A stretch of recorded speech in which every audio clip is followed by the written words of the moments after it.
الحمد لله نحمده ونستعينه ونستغفره ونعوذ بالله من شرور أنفسنا ومن سيئات أعمالنا من يهده الله فلا مضل له ومن يضلل فلا هادي له وأشهد أن لا إله إلا الله وحده لا شريك له وأشهد أن محمدا عبده ورسوله اللهم صل على محمد وعلى آل محمد كما صليت على إبراهيم وعلى آل إبراهيم إنك حميد مجيد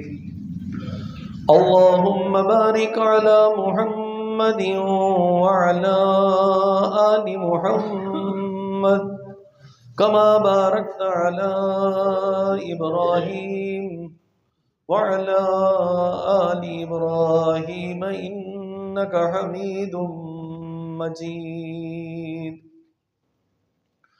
سبحانك لا علم لنا إلا ما علمتنا إنك أنت العليم الحكيم رب اشرح لي صدري ويسر لي أمري واحلل عقدة من لساني يفقهوا قولي أما بعد فإن خير الحديث كتاب الله وخير الهدي هدي محمد صلى الله تعالى عليه وسلم وشر الأمور محدثاتها وكل محدثة بدعة وكل بدعة ضلالة وكل ضلالة في النار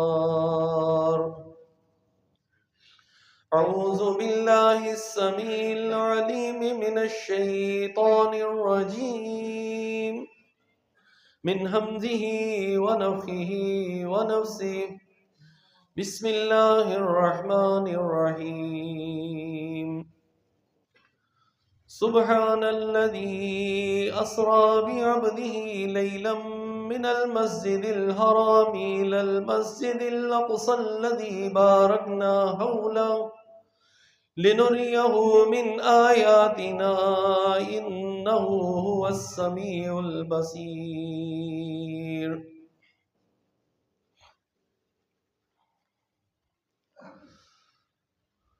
اللہ رب العالمین نے محمد الرسول اللہ صلی اللہ علیہ وسلم کو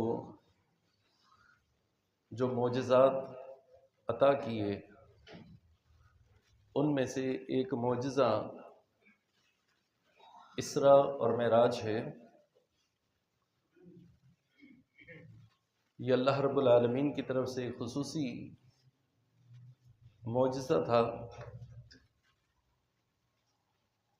اور اس میں ایک امتحان بھی تھا، آزمائش بھی تھی، لوگوں کے ایمان ان کو پرکھنا تھا کہ ایمان پر ثابت قدمی کون اختیار کرتا ہے، اور کئی اس میں اسباق اور کئی طرح کی تعلیمات اس میں جو ہے عطا کی گئیں، دی گئیں۔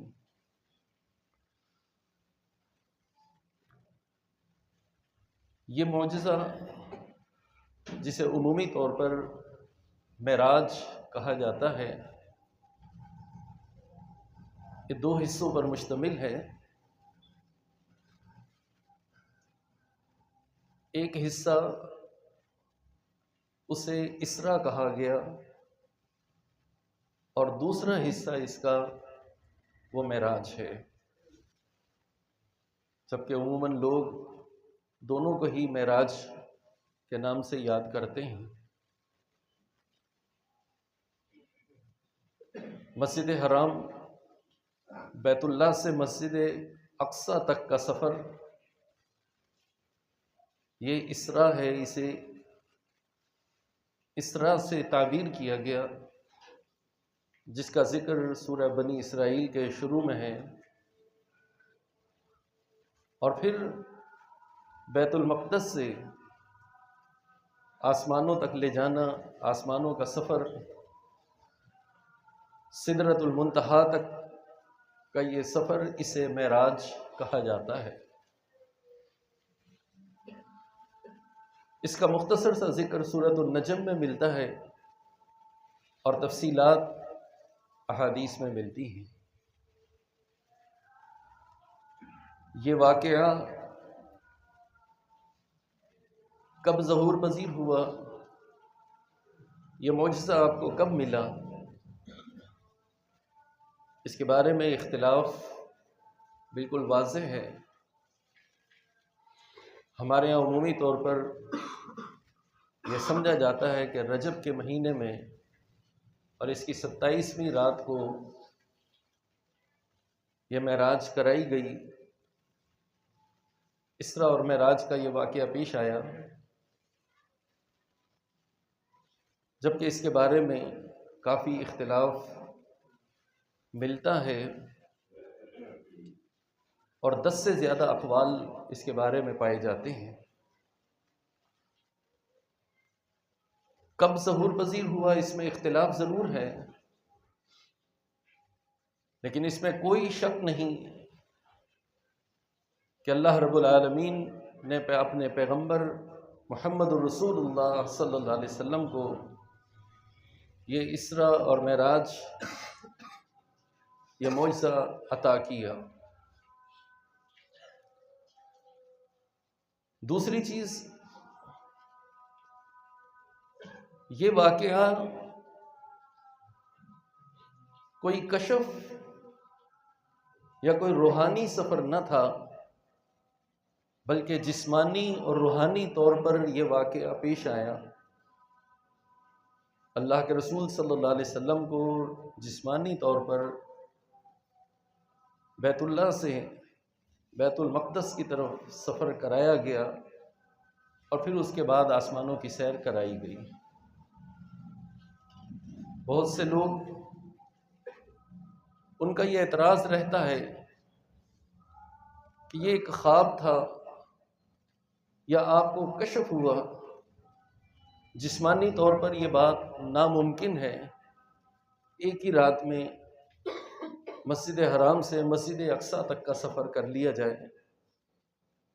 اس دور میں بھی اس کو بڑا عجیب انداز سے دیکھا گیا اور سنا گیا کہ بھلا ایسا کیسے ممکن ہے کہ اس دور میں کہ جب مسجد حرام سے مسجد اقصی یعنی مکہ سے فلسطین وہاں تک کا سفر 40 دنوں پر مشتمل تھا۔ اس دور میں یہ تیز رفتار سواریاں نہیں تھیں، اگر کوئی بیت المقدس جانا چاہتا تو کم از کم اسے 40 دن لگتے، اور 40 دن کا یہ سفر ایک ہی رات اور اس کے کچھ حصے میں مکمل ہو جانا، جانا بھی پھر واپس بھی آنا، یہی نہیں بلکہ آسمانوں پر جانا، آسمانوں کی سیر کرنا، پھر واپس آنا۔ اسی لیے اللہ رب العالمین نے اس بات کی طرف اشارہ کرتے ہوئے اس کا ذکر کرنے سے پہلے لفظ سبحان استعمال کیا کہ اللہ رب العالمین پاک ہے ہر طرح کے عیوب اور کمزوریوں سے۔ لوگ اور دنیا والے یہ تو محتاج ہیں کسی نہ کسی چیز کے، لیکن اللہ رب العالمین کسی چیز کا محتاج نہیں، اس کے لیے کوئی بات ناممکن نہیں۔ وہ ان چیزوں سے، ان اسباب سے پاک اور منزہ ہے۔ اس کی شان اور عظمت تو صرف یہ ہے کہ انما امرہ اذا اراد شیئا ان یقول له کن فیکون۔ کسی امر کا وہ ارادہ کرے، کوئی فیصلہ اس نے کرنا ہے، وہ تو صرف کن کہے گا اور فیکون، اور وہ کام ہو جائے گا۔ اسباب اور وسائل کے محتاج یہ بندے ہیں، چنانچہ اللہ رب العالمین کے لیے یہ بات کوئی مشکل نہیں۔ تو اللہ رب العالمین نے جسمانی طور پر، روحانی طور پر، جسم کے ساتھ، جسد کے ساتھ یہ سفر آپ کو کروایا، اس پر ہمارا ایمان ہونا چاہیے۔ ایک ہی رات کا یہ سفر پیغمبر علیہ السلام کو کرا دیا گیا، احادیث میں اس کی تفصیل موجود ہے۔ سب سے بڑی آزمائش اور امتحان وہ یہ تھا کہ کون لوگ اس پر ایمان لے کر آتے ہیں۔ اللہ کے رسول صلی اللہ علیہ وسلم خود لوگوں کو بتانے سے پہلے انتہائی پریشان۔ حدیث میں آتا ہے کہ آپ حتیم میں بیٹھے ہیں اور آپ پریشان ہیں، ابو جہل وہاں سے گزرتا ہے جو کہ ہمیشہ آپ کا مذاق اڑاتا رہتا، کہتا کیا بات ہے، کوئی نئی بات ہو گئی، پریشان نظر آ رہے ہو۔ اللہ کے رسول صلی اللہ علیہ وسلم نے ہمت کی اور یہ رات کا واقعہ اس کے سامنے پیش کر دیا کہ مجھے رات کو یہ اسراء اور معراج، مسجد حرام سے مسجد اقصیٰ تک کا سفر کرایا گیا اور پھر آسمانوں کی سیر کرائی۔ کہنے لگا ایک ہی رات میں چلے بھی گئے آ بھی گئے، کیا ہو گیا؟ کہنے لگا کہ میں بھلا قوم کے لوگوں کو جمع کروں، ان کے سامنے بھی یہ بات کہہ دو گے؟ اللہ کے رسول صلی اللہ علیہ وسلم نے فرمایا کہ ہاں میں کہہ دوں۔ چنانچہ اس نے آواز لگائی اور اپنی قوم کو اس رواج کے مطابق جمع کیا، پیغمبر علیہ السلام کے پاس لے کر آیا اور کہنے لگا کہ اے محمد صلی اللہ علیہ وسلم اب ذرا اپنی بات کو دہراؤ۔ وہ یہ سمجھ رہا تھا کہ شاید آپ ڈر جائیں گے اور لوگوں کو یہ بات نہ بتائیں گے۔ اللہ کے رسول صلی اللہ علیہ وسلم نے پورا واقعہ ان کے سامنے پیش کر دیا۔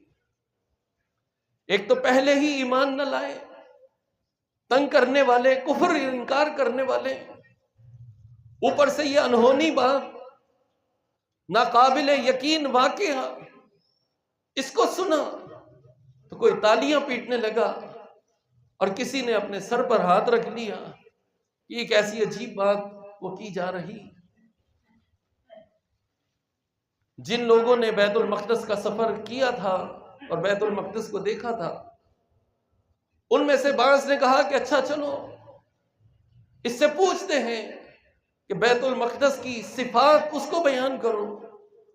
تو اللہ کے رسول صلی اللہ علیہ وسلم نے جو چیزیں آپ کو یاد تھیں، جو صفات تھیں، ان کو بیان کیا۔ پھر انہوں نے سوال کرنے شروع کیے۔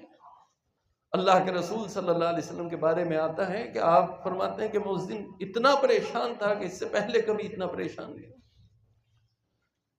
کہ جب انہوں نے یہ سوال شروع کیے تو اللہ رب العالمین نے بیت المقدس کو گویا میرے سامنے کر دیا، قریب کر دیا۔ جو یہ سوال کرتے رہے پیغمبر علیہ السلام ان کو اس کا جواب دیتے رہے، آپ دیکھتے رہے اور اس کا جواب دیتے رہے۔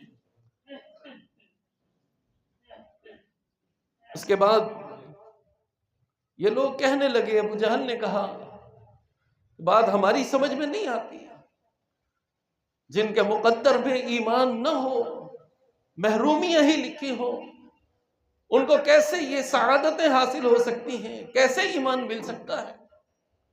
یہ سلسلہ اسی طرح چلا، کوئی مذاق کرتا رہا، کسی نے کچھ کہا، کسی نے کوئی بات کہی۔ یہی بات ابو بکر صدیق رضی اللہ تعالیٰ عنہ تک پہنچی، ان کے سامنے یہ بات پیش کی۔ انہوں نے، ابو جہل نے، یہ سرداروں نے یہ سمجھا کہ یہ ایک انہونا واقعہ ہے۔ بھلا ابو بکر کو دیکھیں کہ ابو بکر جو ہے اس کے بارے میں کیا کہتا ہے، وہ سب سے زیادہ آپ کو سچا ماننے والا ہے۔ اس کا وہ کیسے جو ہے وہ سوچے گا اس بارے میں اور کیسے ایمان لائے گا، کیسے تصدیق کرے گا؟ چنانچہ ابو بکر صدیق رضی اللہ تعالیٰ عنہ کے پاس جاتے ہیں. ان کے پاس جا کر یہ واقعہ بیان کیا اور پوچھا کہ بھلا ایسا ہو سکتا ہے؟ ابو بکر نے کہا کہ ایسا نہیں ہو سکتا کہ ایک ہی رات میں کوئی شخص یہاں سے بیت المقدس جائے پھر آئے آسمانوں پر چلا جائے، یہ تو ناممکن ہے. یہ خوش ہو گیا، کہنے لگا کہ بات بن گئی. اور پھر ابو بکر رضی اللہ تعالی عنہ ان کو کہتا ہے کہ ابو بکر یہی بات یہ وہ شخص کہہ رہا ہے جس پر تو ایمان لانے والا ہے، جو نبوت کا دعوے دار ہے، یعنی محمد صلی اللہ علیہ وسلم یہ بات کہہ رہے ہیں. بھلا بتا اب تو کوئی شک باقی رہتا ہے کہ اس کے مجنون اور اس کے پاگل ہونے میں اور ایسی انہونی باتیں کرنے میں؟ اس پر تو جادو کر دیا گیا ہے. ابو بکر رضی اللہ تعالیٰ عنہ نے جب یہ بات سنی اور ان سے تصدیق کی، پوچھا کہ کیا یہ بات محمد صلی اللہ علیہ وسلم نے کہی ہے؟ کہنے لگے کہ ہاں ہاں، خوش ہو رہے ہیں. ابو بکر رضی اللہ تعالیٰ عنہ نے اسی وقت کہا کہ اگر اللہ کے رسول صلی اللہ علیہ وسلم نے، محمد صلی اللہ علیہ وسلم نے یہ بات کہی ہے تو سب سے پہلے اس کی تصدیق کرنے والا میں ہوں. سب سے پہلے تصدیق کرنے والا میں ہوں. اسی لیے ابو بکر رضی اللہ تعالیٰ عنہ کو صدیق کہا جاتا ہے، اور آج تک قیامت تک انشاءاللہ ان کے نام کے ساتھ ابو بکر صدیق ہی کہا جائے گا رضی اللہ. یہ ایمان ہے. کہنے لگے کہ اس سے بڑی بڑی باتوں پر میں ایمان لے کر آیا، یہ تو بڑی چھوٹی سی بات تم کہہ رہے ہو. منہ لٹکا کر وہاں سے واپس آ گئے یہ لوگ. یہ واقعہ اللہ کے رسول صلی اللہ علیہ وسلم کے ساتھ پیش آیا. تفصیلات اس کی حدیث کے اندر بہت زیادہ ہیں. زیادہ تر تفصیلات اس کی صحیح بخاری اور صحیح مسلم میں ملتی ہیں. واقعہ طویل ہے. انتہائی اختصار کے ساتھ اس واقعے کی چند باتیں ہم آپ کے سامنے پیش کرتے ہیں. اللہ کے رسول صلی اللہ علیہ وسلم مکہ میں بیت اللہ کے پاس حتیم میں، جسے ہجر بھی کہا جاتا ہے، وہاں آپ آرام کر رہے تھے. کہتے ہیں کہ ایک شخص میرے پاس آیا اور اس نے مجھے جگایا اور اس کے بعد میرے سینے کو چاک کیا، ناف تک اس کو کھولا، میرے دل کو باہر نکالا اور پھر اس کو زمزم کے پانی سے دھویا گیا اور سونے کا ایک تشت وہ لایا گیا جو ایمان سے بھرا ہوا تھا. میرے دل کو صاف کر کے ایمان اس میں بھر دیا گیا. میرے سینے کو دوبارہ چاک کرنے کے بعد اسے دوبارہ بند کیا اور پھر میرے لیے ایک سواری لائی گئی. کہا کہ خچر سے چھوٹی اور گدھے سے کچھ بڑی، جسے براق کہا گیا، سفید جانور، اس کو میرے سامنے پیش کیا گیا اور جبرائیل علیہ السلام نے مجھے کہا کہ اس پر سوار ہو. یہ کچھ جانور بدک رہا تھا تو اسے کہا گیا کہ تجھے معلوم نہیں کہ آج تجھ پر سواری کرنے والا کون ہے؟ اللہ رب العالمین کی سب سے محبوب ہستی، امام کائنات محمد الرسول اللہ صلی اللہ علیہ وسلم. بعض روایتوں میں آتا ہے کہ یہ سن کر وہ براق پسینے پسینے ہو گیا. اللہ کے رسول صلی اللہ علیہ وسلم کو اس پر سوار کیا گیا.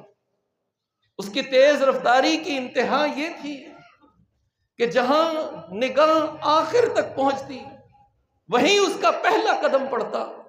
اس قدر تیز رفتار سواری.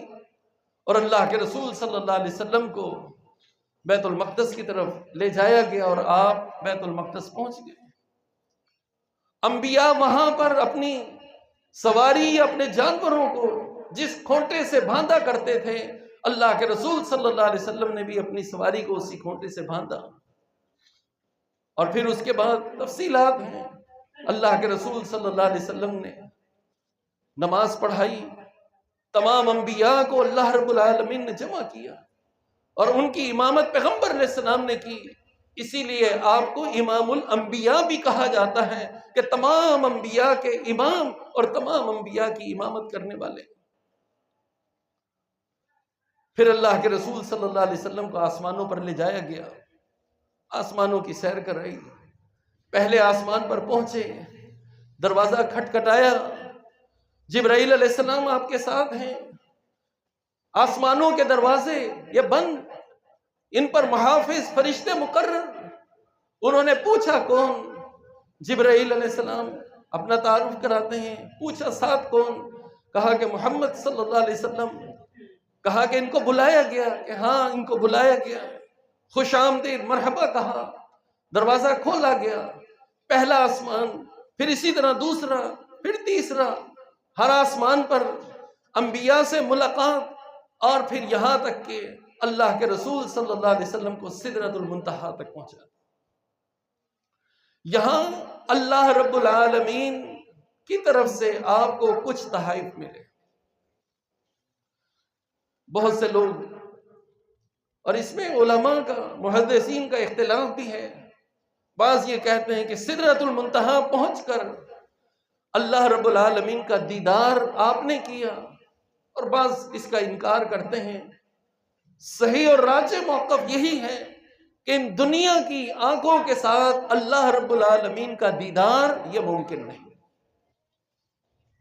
چنانچہ اللہ رب العالمین کا دیدار نہیں ہوا، اللہ رب العالمین سے ملاقات، آپ کی طرف سے تحائف کا ملنا یہ ثابت۔ چنانچہ سب سے بڑا تحفہ اس معراج کا، جسے آج ہم یاد بھی کرتے ہیں، مناتے بھی ہیں، اور جس میں بڑے غلو کا شکار ہوتے ہیں، سب سے بڑا تحفہ وہ نماز کی صورت میں آپ کو دیا گیا۔ اللہ رب العالمین نے آپ کو 50 نمازیں وہ عطا کی کہ دن اور رات میں یہ 50 نمازیں آپ نے ادا کرنی ہے، اور آپ کی امت نے یہ نمازیں پڑھنی ہیں۔ دوسری چیز، سورۃ البقرہ کی آخری آیات، یعنی سورہ بقرہ کی آخری 2 آیتیں، یہ اللہ کے رسول صلی اللہ علیہ وسلم کو عطا کی گئیں، جن کی بڑی فضیلت ہے سورۃ الفاتحہ کے ساتھ۔ سورۃ الفاتحہ اور یہ بڑا ایک عظیم نور ہے، جیسا کہ ایک اور حدیث میں آتا ہے کہ اللہ کے رسول صلی اللہ علیہ وسلم ایک دفعہ بیٹھے ہوئے تھے، جبرائیل علیہ السلام آپ کے ساتھ ہیں، اچانک ایک آسمان سے بہت زوردار آواز آتی ہے۔ جبرائیل علیہ السلام نے پوچھا کہ یہ آواز کیسی ہے؟ پیغمبر علیہ السلام سے پوچھا، آپ نے کہا کہ مجھے نہیں پتا۔ کہا کہ یہ آسمان کا ایک دروازہ کھولا گیا ہے جو آج سے پہلے کبھی نہیں کھولا گیا تھا، اور یہ ایک فرشتہ یہاں سے نازل ہوا، اور یہ فرشتہ آج سے پہلے کبھی زمین پر نہیں اترا، یہ آپ کو سلام بھی کہتا ہے، اور 2 نور جو آپ کو عطا کیے گئے ہیں ان کے بارے میں آپ کو بشارت دیتا ہے اور مبارک دیتا ہے۔ ان کی بڑی فضیلتیں ہیں۔ سورہ بقرہ کی آخری 2 آیتیں یہ اس کی طرف اشارہ ہے کہ یہ 2 آیتیں جو شخص رات کو ان کی تلاوت کرتا ہے، پیغمبر علیہ السلام نے فرمایا کہ یہ 2 آیتیں اس کے لیے کافی ہو جاتی ہیں، کفایت کر جاتی ہیں۔ کیسے کیسے کفایت کرتی ہیں؟ محدثین کے مختلف اقوال ہیں۔ کسی نے یہ کہا کہ ہر طرح کے شر سے، کسی نے کہا کہ شیاطین کے شر سے، اور کسی نے کہا کہ اگر کوئی شخص رات کو تہجد کی نماز پڑھتا ہے اور کسی رات اگر وہ نماز نہ پڑھ سکا تو یہ 2 آیتیں اس کے لیے بھی کفایت کر جائیں گی۔ بہرحال اللہ کے رسول صلی اللہ علیہ وسلم کو یہ تحائف وہاں پر دیے گئے، اور ایک مشہور بات وہ یہ کہ اس موقع پر پیغمبر علیہ السلام کو 3 مشروب پیش کیے گئے، اور بعض روایات میں 4 بھی آتا ہے۔ شہد، ایک میں پانی کا بھی ذکر ملتا ہے، دودھ اور شراب۔ جو صحیح بخاری کی روایت ہے اس میں 3 چیزیں ہیں کہ شراب، دودھ اور شہد، یہ پیغمبر علیہ السلام کو 3 پیالے آپ کے سامنے رکھے گئے کہ ان میں سے جو ہے وہ آپ لیں، پسند کریں۔ تو اللہ کے رسول صلی اللہ علیہ وسلم نے دودھ کا پیالہ پسند فرمایا، اور آپ نے دودھ کا پیالہ جو ہے اٹھایا، جس پر جبرائیل علیہ السلام نے الحمدللہ کہا، اور کہا کہ یہ فطرت ہے جس پر آپ اور آپ کی امت ہے۔ یعنی پیغمبر علیہ السلام نے شراب کو پسند نہیں کیا، آپ نے دودھ کا انتخاب کیا، اور جبرائیل علیہ السلام نے اس پر اللہ کا شکر ادا کیا۔ اور شراب کے بارے میں ہم جانتے ہیں کہ پھر اسے حرام قرار دیا گیا۔ اللہ کے رسول صلی اللہ علیہ وسلم کو یہ جو تحائف ملے اس واقعے میں، سب سے اہم ترین چیز نماز، 50 نمازیں آپ کو دی گئیں۔ اور پھر حدیث میں آتا ہے کہ اللہ کے رسول صلی اللہ علیہ وسلم جب واپس آئے، چھٹے آسمان پر جب موسیٰ علیہ السلام سے ملاقات ہوئی تو انہوں نے پوچھا کہ تمہارے رب نے تمہیں کیا دیا، کیا لے کر جا رہے ہو؟ تو پیغمبر علیہ السلام نے کہا کہ مجھے دن اور رات میں 50 نمازیں دی گئیں کہ ان 50 نمازوں کو ادا کرنا ہے۔ موسیٰ علیہ السلام نے فوراً کہا کہ آپ کی امت اس کو نہیں پورا کر سکے گی، اور میں بہت اچھی طرح بنی اسرائیل کو آزما چکا ہوں اور بہت اچھی طرح انہیں سمجھا چکا ہوں۔ میرا تجربہ یہی کہتا ہے کہ یہ دن اور رات میں 50 نمازیں، اس کی حفاظت آپ کی امت نہیں کر سکے گی۔ اللہ رب العالمین کے پاس واپس جاؤ، اس میں تخفیف کرو۔ بعض روایات میں ہے کہ پیغمبر علیہ السلام گئے، 10 نمازیں کم کر دی گئیں، بعض میں 5 کا ذکر ہے کہ 10 نمازیں کم ہوئیں، پیغمبر علیہ السلام واپس آئے، موسیٰ علیہ السلام سے ملاقات ہوئی، موسیٰ علیہ السلام نے پھر مشورہ دیا واپس جاؤ، اپنے رب سے گزارش کرو، عرض کرو کہ یہ 40 نمازیں بھی زیادہ ہیں۔ پیغمبر علیہ السلام پھر گئے، پھر واپس آئے، 10 نمازیں کم ہوتی گئیں، یہاں تک کہ آخر میں 5 نمازیں رہ گئیں۔ موسیٰ علیہ السلام نے اپنی قوم اور بنی اسرائیل کو اچھی طرح دیکھا ہوا تھا، انہوں نے پھر پیغمبر علیہ السلام کو یہ بات کہی کہ اے محمد صلی اللہ علیہ وسلم، یہ آپ کی امت 5 نمازیں بھی ادا نہیں کر سکے گی، اس کی حفاظت بھی نہیں کر سکے گی، بڑا مشکل ہے۔ اپنے رب کے پاس واپس جاؤ اور اس میں تخفیف کرواؤ۔ اللہ کے رسول صلی اللہ علیہ وسلم نے فرمایا کہ میں بار بار اللہ رب العالمین کے پاس گیا ہوں، اب مجھے شرم آتی ہے، حیا آتی ہے، بس اب میں اس پر راضی ہوں اور اسی پر اکتفا کرتا ہوں، اب دوبارہ میں نہیں جاؤں گا۔ چنانچہ یہ 5 نمازیں یہ ہم پر جو ہے فرض کی گئیں۔ اللہ کے رسول صلی اللہ علیہ وسلم کو معراج کے موقع پر سب سے عظیم ترین تحفہ یہ نماز کی صورت میں دیا گیا۔ اب نمازیں پڑھنی تو 5 ہیں، لیکن اللہ رب العالمین کا فیصلہ اپنی جگہ اٹل ہے۔ 50 نمازیں لکھی، اللہ اپنے فیصلے کو تبدیل نہیں کرتا۔ اللہ کے رسول صلی اللہ علیہ وسلم فرمایا کہ یہ ہے تو 5، لیکن اجر و ثواب 50 نمازوں کا ہی اس امت کو دیا جائے۔ ہم نمازیں 5 ہی پڑھیں گے، لیکن اللہ رب العالمین اجر و ثواب 50 نمازوں کا دے گا۔ من جاء بالحسنۃ فلہ عشر امثالھا، پیغمبر علیہ السلام نے یہ آیت بھی پڑھی کہ جو شخص ایک نیکی اللہ کی بارگاہ میں لے کر آتا ہے، اللہ رب العالمین 10 گنا اجر و ثواب اس کو عطا کرتا ہے۔ تو یہ 5 نمازیں جو معراج کے موقع پر عطا کی گئیں، کم ہوتے ہوتے 5 رہ گئیں، ان 5 نمازوں کی حفاظت یہ اللہ رب العالمین کی طرف سے خصوصی تحفہ ہے۔ پھر اس موقع پر اللہ کے رسول صلی اللہ علیہ وسلم کو کچھ مشاہدات بھی کرائے گئے، تفصیلی واقعہ ہے، اس میں کافی طویل وقت درکار ہے۔ اس مہینے اور اس رات کے اس مہینے میں ہونے کو ثابت کرنے والے اور ہمارے معاشرے میں اس حوالے سے پھیلی ہوئی بدعات، رسومات اور دیگر جو چیزیں ہیں، اس کے حوالے سے ہمیں اپنے ذہن میں یہ بات رکھنی چاہیے کہ ہم بلا شبہ اس کا تذکرہ بڑے جوش سے اور بڑے اہتمام سے کرتے ہیں، اور یہ امت محمدیہ کا اعزاز ہے کہ اللہ رب العالمین نے ہمارے پیغمبر محمد الرسول اللہ صلی اللہ علیہ وسلم کو یہ شرف، یہ اعزاز اور یہ مقام اور یہ معزت عطا کیا۔ اس میں ہمارے لیے کیا سبق ہے؟ میں نے شروع میں عرض کی کہ ایک آزمائش بھی، امتحان بھی ہے۔ یہ اللہ کے رسول صلی اللہ علیہ وسلم کا مقام بلا شبہ بہت بلند، یہ معجزہ آپ کو عطا کیا گیا، اس میں کوئی شک نہیں، لیکن اس موقع پر جو سب سے اہم اور بنیادی چیز جو نماز کی صورت میں ہمیں عطا کی گئی، ہم اس کی حفاظت کا کتنا اہتمام کرتے ہیں، اس کی کتنی حفاظت کی جاتی ہے۔ کبھی ہم نے اسی طرح ہر روز اس نماز کے حوالے سے تذکرہ کیا، اس کا چرچا کیا، اس کے بارے میں بات چیت کی کہ یاد رکھیں جب تک نماز نہیں ہوگی اس وقت تک کوئی عمل قابل قبول نہیں ہوگا۔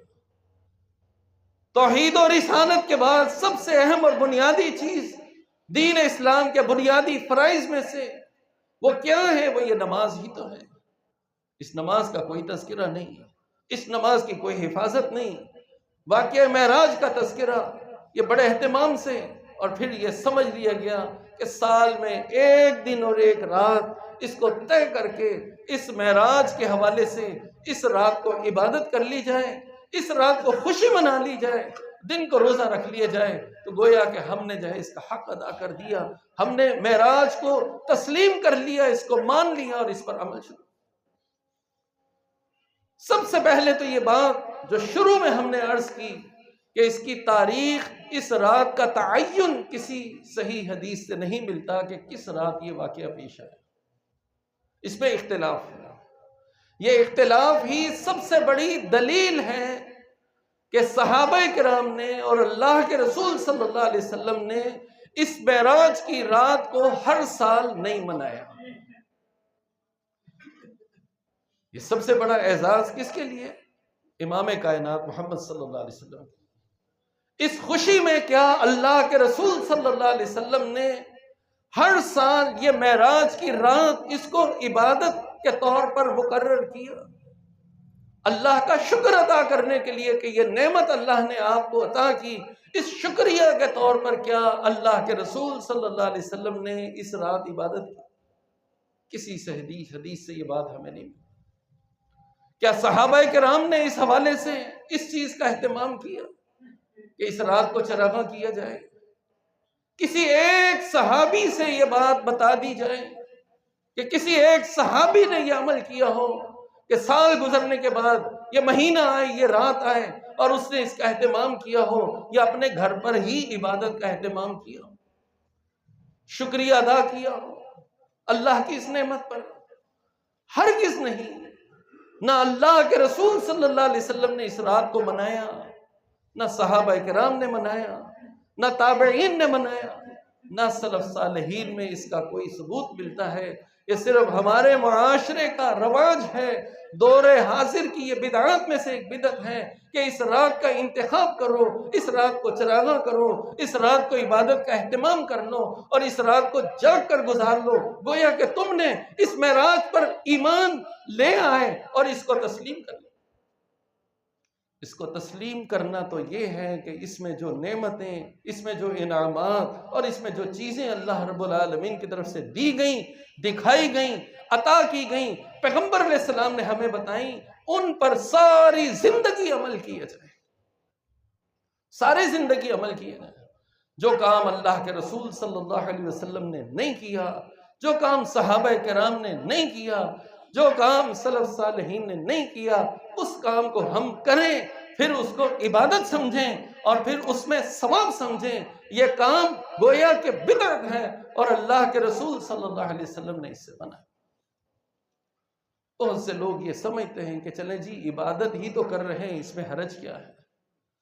اگر عبادت ہی کر رہے ہیں، ہر شخص ہر سال ہر مہینے اپنی طرف سے ایک نیا کام شروع کرے اور کہے کہ جی میں عبادت ہی کر رہا ہوں، یہ کام تو اچھا ہے، اس میں حرج کیا ہے؟ تو پھر دین اسلام جس کو اللہ نے بنایا، اس دین کو بنانے والا اللہ ہے، اس دین کو نازل کرنے والا اللہ ہے، اور اس دین کو نازل کیا محمد الرسول اللہ صلی اللہ علیہ وسلم پر، اور اللہ کے رسول صلی اللہ علیہ وسلم نے اس اسلام اور اس دین کو ہم تک پہنچایا۔ بتائیے پھر اس اسلام کے اندر ایسی چیز کیوں نہیں؟ اس کا تو کہیں تذکرہ نہیں ملتا، نہ قرآن میں اس کا تذکرہ ملتا ہے، نہ کسی حدیث میں اس کا تذکرہ ملتا ہے، نہ سلف صالحین سے اس کا تذکرہ ملتا ہے۔ جس طرح پیغمبر علیہ السلام کو دیگر معجزات عطا کیے گئے، اسی طرح یہ بھی ایک معجزہ ہے۔ سبق ہمارے لیے یہ ہے کہ ہم اس معجزے سے حاصل کیا کرتے ہیں، ہمارا اس پر ایمان کتنا ہے۔ ہم زبان سے تو اقرار کرتے ہیں کہ جی ہم معراج کو ماننے والے ہیں، ہم معراج کو مانتے ہیں، تسلیم کرتے ہیں۔ تسلیم کرنا تو یہ ہے کہ اس معراج میں جو سبق دیا گیا اس پر عمل کرنا۔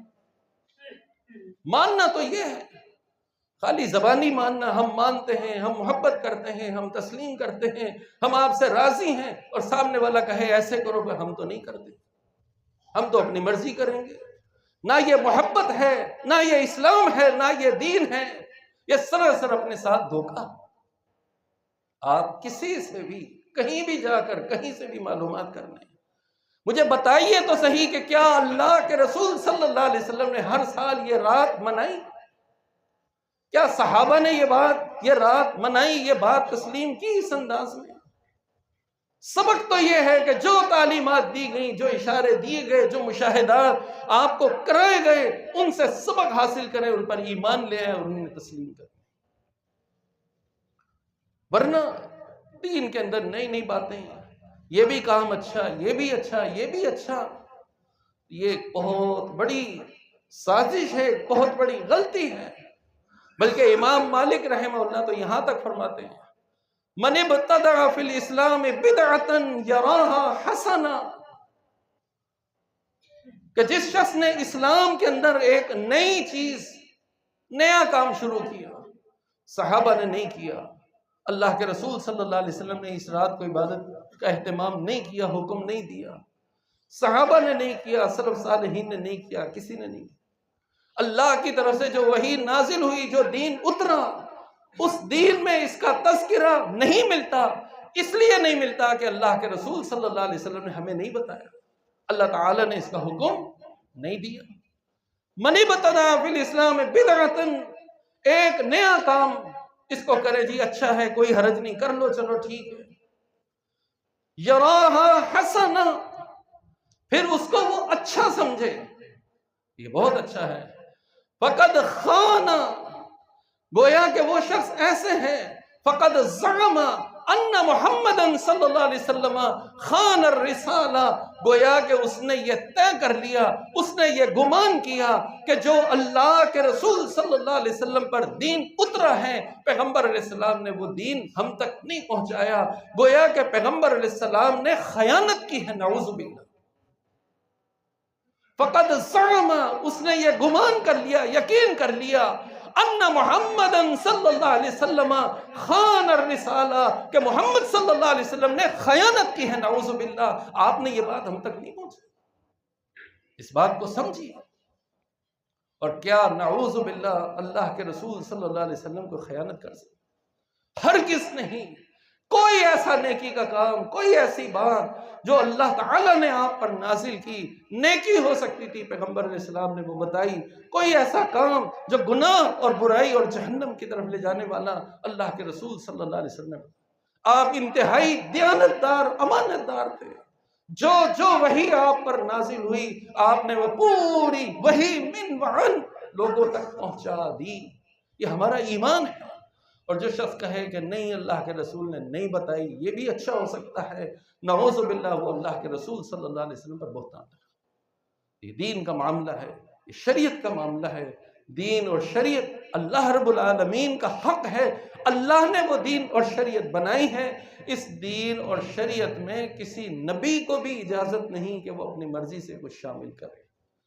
چنانچہ قرآن کریم اور حدیث کا ذخیرہ، اسے اٹھا لیجئے اور دیکھ لیجئے، کہیں بھی اس حوالے سے یہ عمل نہیں ملتا جو آج ہمارے معاشرے میں رائج ہے۔ اس سے اجتناب کرنا چاہیے، بچنا چاہیے۔ اور اس معراج، اسرا اور معراج، اس واقعے پر ہمارا ایمان اور ہمارا یقین ہونا چاہیے۔ آپ کو اپنے جسم کے ساتھ، روح کے ساتھ یہ معراج کرائی گئی، ہمارا اس پر ایمان ہے۔ یہ اللہ تعالیٰ کی طرف سے ایک بہت بڑا معجزہ ہے، ایک انعام ہے جو اللہ نے اپنے پیغمبر کو دیا، اور اس میں قیامت تک آنے والے لوگوں کے لیے سبق بھی ہے، امتحان بھی ہے کہ اس کو مانتے ہو تو پھر اس پر عمل کتنا کرتے ہو۔ اللہ تعالیٰ ہمیں اس پر عمل کی توفیق عطا فرمائے۔ اقول قولی ھذا واستغفر اللہ لی ولکم وما علیکم۔